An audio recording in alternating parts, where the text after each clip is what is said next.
नमस्कार दोस्तों, मैं धर्मेंद्र शुक्ला एक बार पुनः स्वागत करता हूं आपका हमारे इस YouTube चैनल सरकारी जॉब एकेडमी में। आज हम बायोलॉजी की क्लास को या हम यूँ कहें साइंस की क्लास को आगे बढ़ाते हुए बात कर रहे हैं एक नए टॉपिक की, और उस टॉपिक का नाम है ब्लड वस्कुलर सिस्टम, या इसी को हम कभी कभी कह देते हैं सर्कुलेटरी सिस्टम।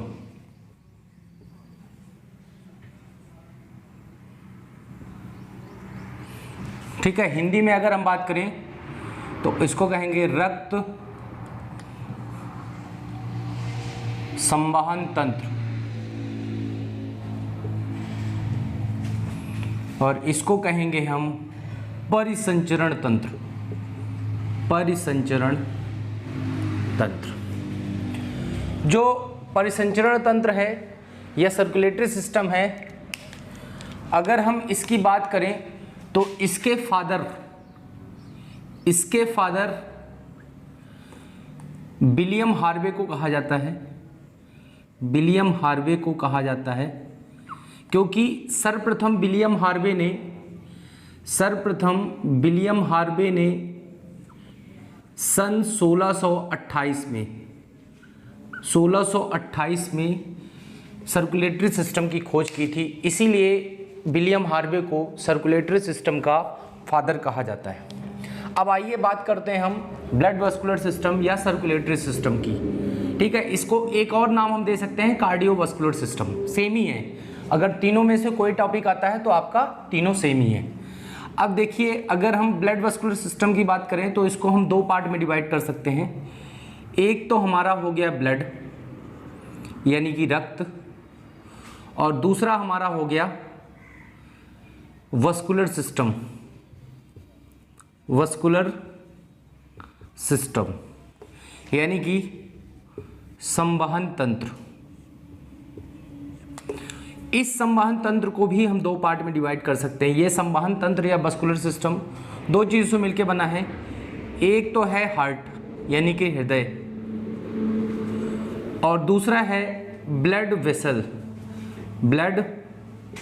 वेसल्स यानी कि रक्त वाहिनियाँ।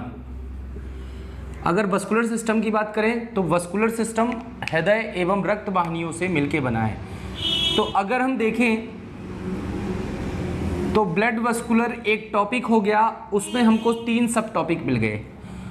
पहला ब्लड, दूसरा ब्लड वेसल्स या रक्त वाहिनियाँ, और तीसरा हार्ट। ठीक है, अब देखिए, विज्ञान की वह शाखा जिसके अंतर्गत हम ब्लड की स्टडी करते हैं या ब्लड का अध्ययन करते हैं, उसको हम कहते हैं haematology. The branch of science in which we study about blood is called as haematology.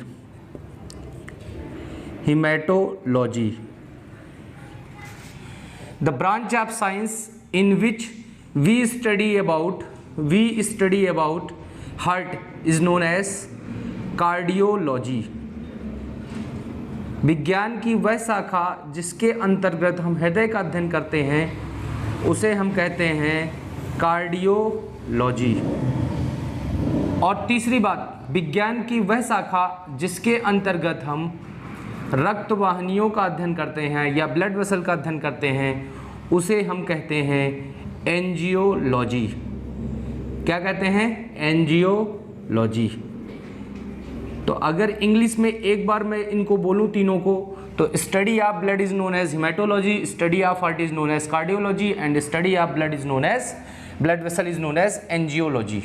और एंजियोलॉजी के पिता भी कहलाते हैं विलियम हार्वे।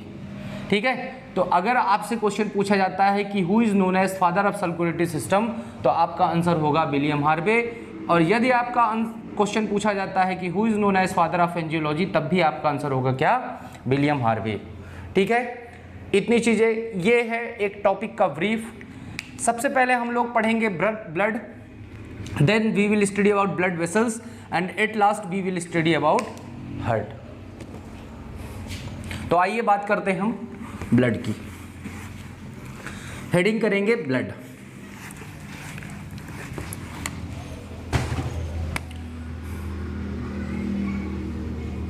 ब्लड या रक्त।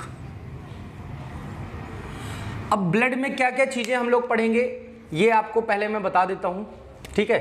तो ब्लड में हम लोग पढ़ेंगे पहला तो इंट्रोडक्शन ऑफ ब्लड, ब्लड का परिचय जानेंगे। इंट्रोडक्शन ऑफ ब्लड यानी कि रक्त का परिचय।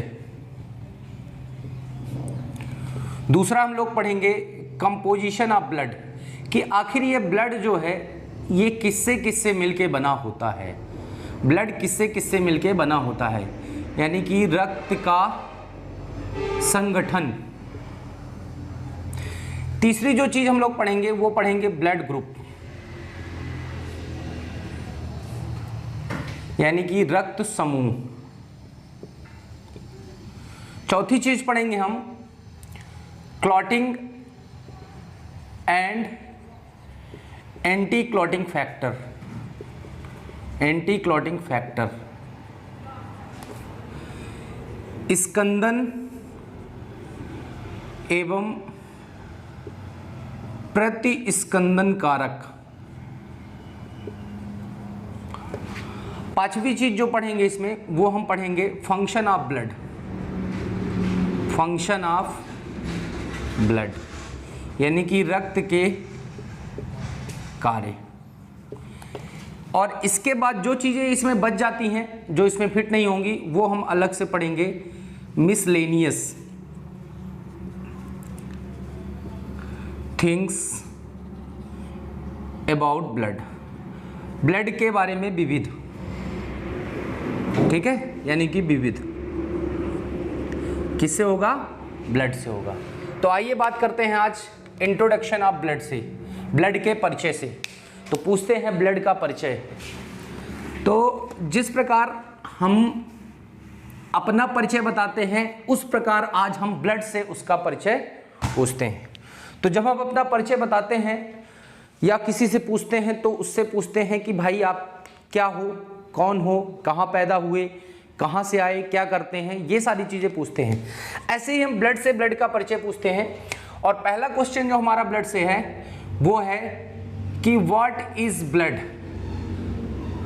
ब्लड क्या है, यानी कि रक्त क्या है। रक्त से जब हमने पूछा कि भाई तुम क्या हो या तुम कौन हो, तो ब्लड ने हमें अपने बारे में 3 पॉइंट बताए। पहला पॉइंट बताया कि मैं मोबाइल फ्लूइड कनेक्टिव टिश्यू हूं, कनेक्टिव टिश्यू हूं। ब्लड ने क्या बताया कि मैं मोबाइल फ्लूइड कनेक्टिव टिश्यू हूं। तो blood is a mobile fluid connective tissue. मैं कहा मैं नहीं पहचान पाया आपको। तो उसने दूसरा परिचय बताया कि मैं आपकी बॉडी का सबसे मुलायम ऊतक हूं। तो blood is softest tissue of our body, ठीक है। पहला परिचय इसने क्या बताया, मैं एक चलित तरल संयोजी ऊतक हूं। दूसरा परिचय इन्होंने ये बताया कि मैं आपके शरीर का सबसे मुलायम ऊतक हूं। और तीसरा परिचय इन्होंने बताया कि मैं एक कोलाइडल सॉल्यूशन हूं, मैं एक कोलाइडल सॉल्यूशन हूं, यानी कि ब्लड इज अ कोलाइडल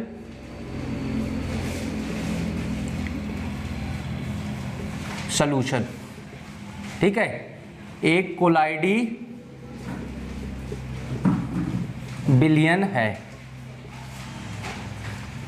ठीक है। अच्छा, तो कोलाइडल सॉल्यूशन मैंने पूछा, कोलाइडल सॉल्यूशन क्या होता है, तो ऐसे सॉल्यूशन जिसकी पार्टिकल साइज जिसमें पार्टिकल साइज जो होती है सॉल्यूट की वो होती है 1 नैनोमीटर से 100 नैनोमीटर के बीच में।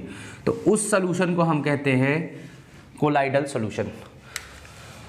तो ब्लड ने फिर अपने बारे में क्या बताया कि मैं एक मोबाइल फ्लूइड कनेक्टिव टिश्यू हूँ, मैं आपकी बॉडी का सबसे सॉफ्टेस्ट टिश्यू हूँ, और तीसरा मैं कोलाइडल सॉल्यूशन भी हूँ। ठीक है, अब वो बताता है क्यों, क्योंकि मैं हमेशा एक स्थान से दूसरे स्थान तक ट्रेवल करता हूँ, इसलिए मैं हूँ मोबाइल। दूसरा, मुझ में बहने का गुण पाया जाता है, और आपको पता है कि जिस चीज़ में बहने का गुण पाया जाता है उसे हम फ्लूइड कहते हैं। Everything having flowing tendency is called as fluid. ठीक है। तीसरा, कनेक्टिव। मैं पूछा भाई कनेक्टिव क्यों हो तुम? बोला कि क्योंकि मैं आपकी सारे बॉडी पार्ट्स को कनेक्ट करता हूं, मैं आपके सिर से लेके पैर तक बहता हूं, इसलिए मैं कनेक्टिव हूं। और मैंने पूछा भाई टिश्यू क्यों हो, तो इसने बताया क्योंकि मैं एक से ज़्यादा कोशिकाओं से मिलकर बना हूं। मेरे पास RBCS भी है, मेरे पास WCS भी है, और मेरे पास ब्लड प्लेटलेट्स भी है। तो मेरे पास एक से अधिक कोशिकाएं हैं। ठीक है, मेरे पास लाल रक्त कणिका भी है, मेरे पास श्वेत रक्त कणिका भी है, और मेरे पास ब्लड प्लेटलेट्स भी है, इसलिए मैं क्या हूं? ऊतक हूं। ठीक है, ये क्वेश्चन उन्होंने बता दिया। दूसरा मैंने पूछा सॉफ्टेस्ट कैसे, तो बोला कि आपकी बॉडी में मुझसे सॉफ्ट कोई नहीं है। ठीक है, इसलिए मैं सॉफ्टेस्ट हूं। और तीसरा पूछा कोलाइडल कैसे, तो उन्होंने बोला क्योंकि जो मुझ में कण घुले हैं उनकी साइज जो है 1 नैनोमीटर से 100 नैनोमीटर के बीच में है। ठीक है। दूसरा परिचय, तो मैंने उनसे पूछा, ब्लड से पूछा कि भाई आपकी ओरिजिन कहाँ हुई, आपकी उत्पत्ति कहाँ हुई, ब्लड कहाँ उत्पत्ति हुई। तो उन्होंने बताया कि मेरी जो ओरिजिन हुई वो मीजोडर्मल ओरिजिन है। क्या है मेरी ओरिजिन? मीजोडर्मल ओरिजिन है। मैंने कहा कैसे, तो कहा कि जब आपके माता के पेट में बच्चा होता है तो उसे हम कहते हैं भ्रूण, यानी कि एम्ब्रियो कहते हैं। और उस एम्ब्रियो में सबसे पहले 3 लेयर होती हैं। पहली लेयर होती है एक्टोडर्म, दूसरी होती है मीजोडर्म, और तीसरी होती है इंडोडर्म। तो जो एक्टोडर्म लेयर है या सबसे बाहर वाली जो लेयर है वो आपकी स्किन यानी कि त्वचा और बोन्स का फॉर्मेशन में मदद करती है। मीजोडर्म जो है वो आपका बनाती है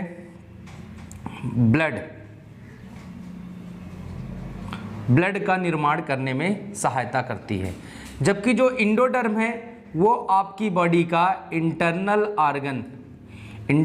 आर्गन जैसे आपके लंग्स बनाने में मदद करती है, आपकी किडनी के फॉर्मेशन में मदद करती है, आपके लीवर के फॉर्मेशन में मदद करती है, आपकी ग्लैंड्स जो हैं स्पेशली थायराइड, थाइमस, इन ग्लैंड्स के फॉर्मेशन में मदद कौन करता है? वो एंडोडर्म लेयर, जो कि भ्रूण की सबसे अंदर वाली लेयर होती है, वो बनाती है। चूँकि मैं मीजोडर्म लेयर से बनता हूँ तो मेरी ओरिजिन जो है वो मीजोडर्मल ओरिजिन है। ये 2 क्वेश्चन पूछने के बाद मैंने उससे तीसरा क्वेश्चन पूछा। तीसरा क्वेश्चन मेरा था ब्लड से कि आखिर तुम शरीर के किस भाग में बनते हो। क्वेश्चन पूछा ब्लड से मैंने तीसरा कि आपकी का फॉर्मेशन शरीर के किस भाग में होता है। तो उन्होंने बताया कि जो मेरा फॉर्मेशन है, फॉर्मेशन ऑफ ब्लड यानी कि रक्त का निर्माण, तो ब्लड ने क्या बताया कि जो एम्ब्रियो है यानी कि जब बच्चा माँ के पेट में होता है, एम्ब्रियो मतलब भ्रूण, जब बच्चा माँ के पेट में होता है तब मैं बनता हूँ लीवर में और स्प्लीन में। कहाँ बनता हूँ? लीवर और स्प्लीन में। और जब बच्चा एडल्ट हो जाता है, वयस्क हो जाता है या बाहर आ जाता है, तो मैं बनना चालू कर देता हूँ बोन मैरो में। कहाँ बनना चालू कर देता हूँ? बोन मैरो में। ठीक है, लीवर को यकृत, स्प्लीन को प्लीहा, बोन मैरो को अस्थि मज्जा हिंदी में कहते हैं। मैंने कहा भाई ये बाकी तो ठीक है, लीवर भी पता है, स्प्लीन भी पता है, ठीक है, लेकिन ये बोन मैरो क्या होता है? तो उसने कहा कि जो हड्डियां होती हैं, इन हड्डियों के मध्य एक कैविटी पाई जाती है, कैविटी पाई जाती है। इस कैविटी को कहते हैं मैरो कैविटी, मैरो कैविटी यानी कि मज्जा गुहा। इसे क्या कहते हैं? मज्जा गुहा। और इस मज्जा गुहा के अंदर एक तरल पदार्थ भरा होता है जिसे हम कहते हैं अस्थि मज्जा। क्या कहते हैं? अस्थि मज्जा। तो उसने बताया कि बोन के अंदर एक गुहा पाई जाती है, उसको कहते हैं मज्जा गुहा, और उस गुहा में एक तरल पदार्थ भरा होता है जिसे हम कहते हैं अस्थि मज्जा या बोन मैरो। मेरा निर्माण इसी बोन मैरो के अंदर होता है। चौथा क्वेश्चन मैंने ब्लड से किया कि भाई तुम्हारे बनने की प्रक्रिया क्या कहलाती है? तो उसने बताया कि मेरे बनने की प्रक्रिया यानी कि process of formation of blood यानी कि रक्त के निर्माण की प्रक्रिया क्या कहलाती है? निर्माण की प्रक्रिया क्या कहलाती है? तो उसने कहा कि रक्त के निर्माण की जो प्रक्रिया है वो कहलाती है हीमोपोएसिस। क्या कहलाती है? हीमोपोएसिस। या कभी कभी इस प्रक्रिया को हीमेटोपोएसिस भी कह देते हैं, हीमेटोपोएसिस भी कह देते हैं। तो जो रक्त के बनने की प्रक्रिया है वो हीमेटोपोएसिस या हीमोपोएसिस के नाम से जानी जाती है।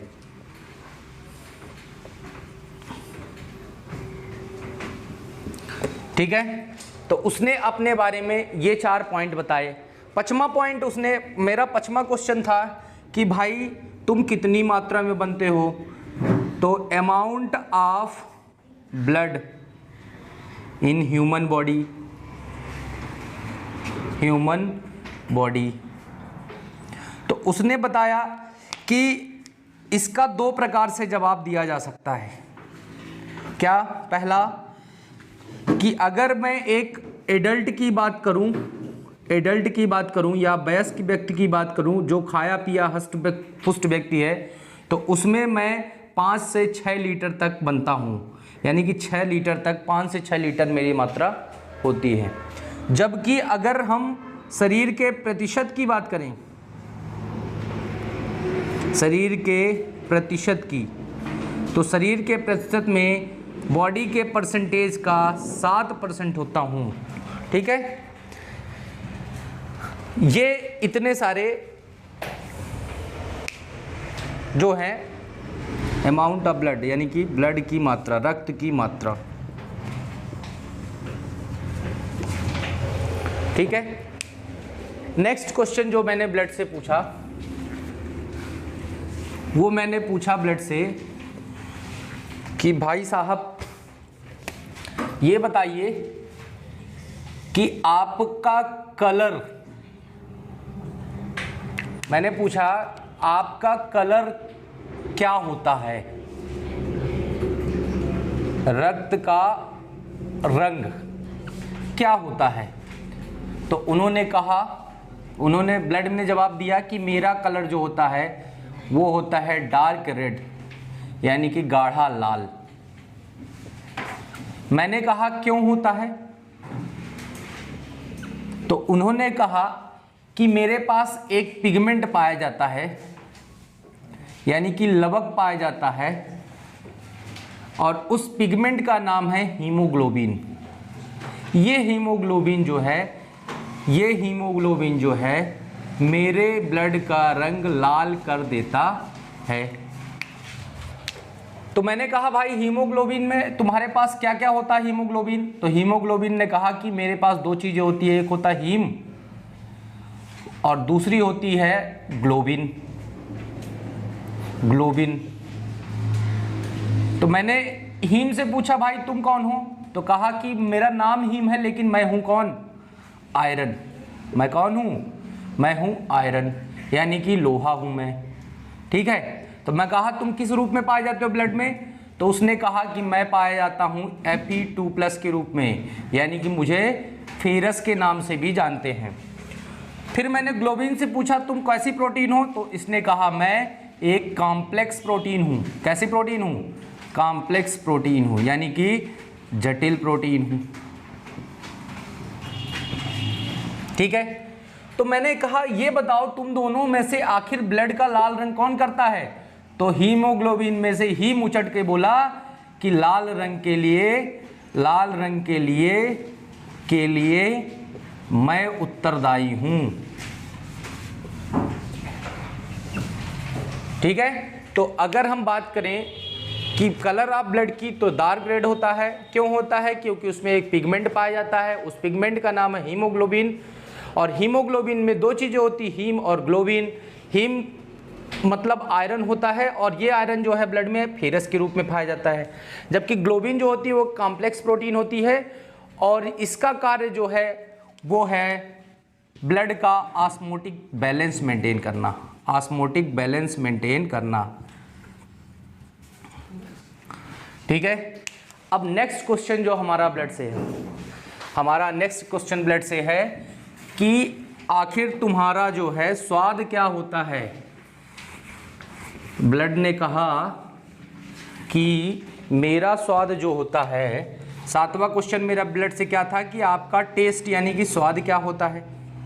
तो ब्लड का स्वाद जो है, ब्लड ने कहा कि मेरा स्वाद तो होता है नमकीन। कैसा होता है, साल्टी। तो मैंने कहा क्यों होता है भाई तुम्हारा स्वाद साल्टी, तो इसने ये कहा क्योंकि मेरे में सोडियम आयन एवं क्लोराइड आयन घुले होते हैं और ये दोनों कभी कभी रिएक्शन करके सोडियम क्लोराइड यानी कि नमक का निर्माण करते हैं। अब नमक होगा तो मेरा स्वाद क्या होगा, नमकीन ही तो होगा। तो ब्लड का जो टेस्ट होता है वो नमकीन होता है क्योंकि उसमें सोडियम और क्लोराइड आयन होते हैं जो आपस में क्रिया करके सोडियम क्लोराइड यानी कि नमक का निर्माण करते हैं। ठीक, नेक्स्ट क्वेश्चन जो मेरा ब्लड से हुआ वो था, नेक्स्ट क्वेश्चन जो मेरा ब्लड से हुआ वो था कि तुम्हारा नेचर कैसा है। सुना है कि तुम्हारा नेचर बड़ा एल्कलाइन टाइप का है, तो ब्लड का नेचर कैसा है, नेचर ऑफ ब्लड।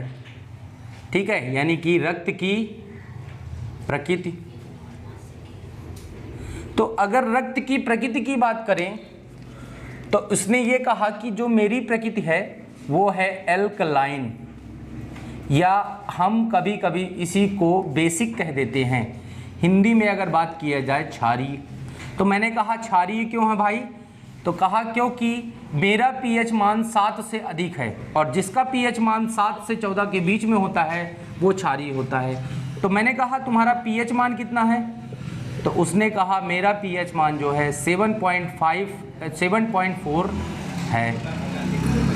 तो ब्लड का पीएच मान जो है वो 7.4 है। फिर 9वां क्वेश्चन जो मेरा ब्लड से था, मैंने कहा कि अगर तुम्हारी कोई स्टडी करे या तुम्हारा कोई अध्ययन करे तो वह बायोलॉजी की किस ब्रांच में जाएगा। तो उसने कहा स्टडी ऑफ जो ब्लड होता है या मेरा अध्ययन होता है वो बायोलॉजी की ब्रांच हीमेटोलॉजी में की जाती है। किस में की जाती है, हीमेटोलॉजी में की जाती है, हीमेटोलॉजी में की जाती है। फिर मैंने उससे 10वां क्वेश्चन पूछा, तो जैसे ही मैंने उससे 10वां क्वेश्चन पूछा तो वो गर्म हो गया और गर्म होने के बाद कहता है कि मेरा तापमान बढ़ रहा है। तो मुझे याद आ गया कि ब्लड का तापमान भी होता है क्या। तो मैंने उससे क्वेश्चन पूछा कि ब्लड आपका तापमान कैसे क्या होता है, जैसे बॉडी का टेम्परेचर होता है वैसे क्या आपका भी टेम्परेचर होता है। तो बोला हाँ मेरा टेम्परेचर होता है 100.4 फ़ारेनहाइट मैंने कहा डिग्री सेल्सियस में, उसने गर्म होते हुए बोला हाँ 38 डिग्री सेल्सियस। फिर मैंने बोला फ़ारेनहाइट केल्विन में, तो उसने बोला 311 केल्विन। मैंने कहा एक लास्ट क्वेश्चन है आपसे, इसके बाद मैं आपसे कोई क्वेश्चन नहीं पूछूंगा। तो मैंने पूछा जैसे शहरों में ब्लड बैंक होता है, वैसे क्या हमारे शरीर में भी कोई ब्लड बैंक होता है जहां आप एकत्रित होते हो, मिलते जुलते हो? तो कहा हाँ बिल्कुल होता है। तो एक क्वेश्चन जो ब्लड से मैंने पूछा कि ब्लड बैंक ऑफ बॉडी, यानी शरीर का रक्त बैंक, शरीर का रक्त बैंक, तो उसने कहा जो आपके शरीर का रक्त बैंक है उसको हम कहते हैं स्प्लीन। स्प्लीन हिंदी में बोलते हैं इसको प्लीहा। तो मैंने कहा भाई कि प्लीहा को रक्त बैंक क्यों कहते हैं? तो उसने जवाब दिया क्योंकि यहाँ 1 यूनिट ब्लड हमेशा स्टोर रहता है। तो मैंने कहा 1 यूनिट मतलब? तो उसने कहा 1 यूनिट मतलब 350 ml ब्लड। तो उसने यही जानकारी दी कि जब हम ब्लड डोनेट करते हैं तो हमेशा 1 यूनिट ब्लड डोनेट करते हैं, क्योंकि 1 यूनिट ब्लड जो होता है वो हमारी बॉडी में स्टोर रहता है। तो ये था एक छोटा सा इंटरव्यू जो हमने ब्लड का लिया, ठीक है, उसके इंट्रोडक्शन के बारे में। नेक्स्ट एपिसोड में हम ब्लड के कंपोजिशन के बारे में बात करेंगे। तब तक के लिए धन्यवाद। Thank you very much.